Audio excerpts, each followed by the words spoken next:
Hi, I'm E.D. Lewis, and welcome back to my channel. E.D. Lewis Reviews, back with another nocturnal review. And also, once again, happy International Women's Month, and we're back with another International Women's Month review. And this one, you may want to have a steak handy. So, I'm reviewing One Girl in All the World by Kendare Blake, the second volume in the In Every Generation series. I think it's a trilogy, but I might be wrong. So this book came out earlier this year in January, at the end of January, and yeah, let's get into it. Frankie and the new Scoobies continue to investigate the tragedy that happened at Slayerfest, as well as trying to locate Haley's sister Vi.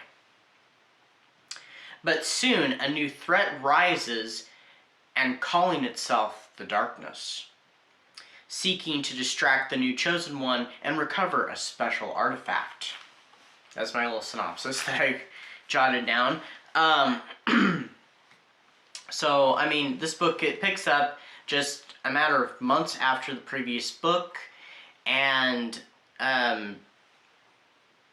it feels like, if you read the first book, you basically feel like you're back into that world, you're back with old friends, or kind of new friends, I guess.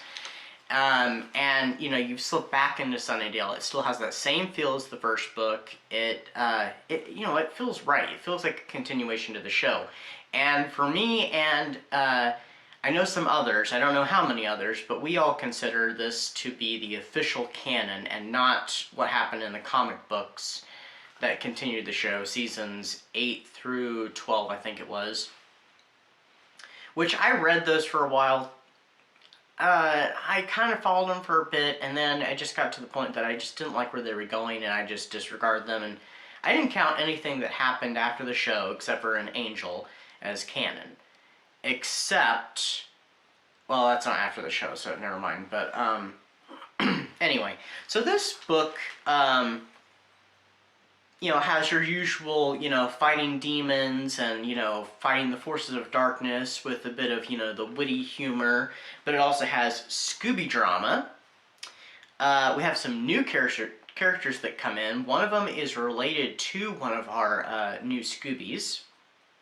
We still have our same legacy characters, though I will say we may get a pop-in from other legacy characters. Also, we have a slew of Sunnydale's greatest hits, so we have some monsters and demons that come in. I can't tell you what ones, but they're, you know, some of your favorites from throughout the 7 seasons of Buffy, and it lends for a lot of nostalgic fun. So, you know, it was a great book for sure. So what did I rate this book? I rated it 5. I'm not going to go with jack-o'-lanterns this time.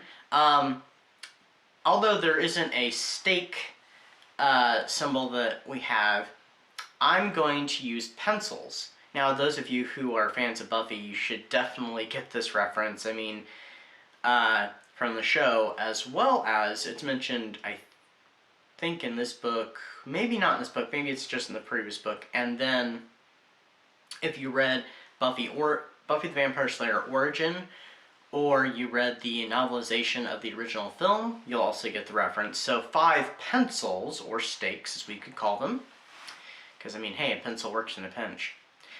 I definitely enjoyed this book. It was one of my anticipated books of the year. It's actually my only really anticipated new release for the year, and I can't wait to see what happens, or read what happens, in the next volume. I mean, I think this is a trilogy, so I think there's only going to be one more, but hopefully I'm wrong, because I would love for it to be expanded and have more books.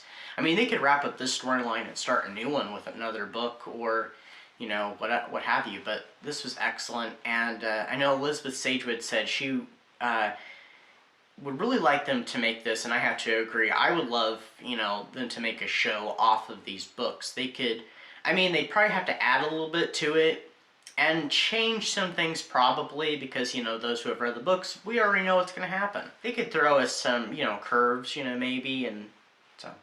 Anyway, highly enjoyed this book. If you're a Buffy fan, please do check this book out. I read it on Kindle.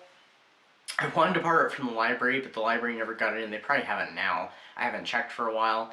And all the bookstores I went to, they did not have any physical copies. And I even went out of town. I got it on Kindle. Yeah, so do check it out. And I'll see you all next time with a brand new video. Stay safe, stay spooky, and I'll see you then. Bye-bye.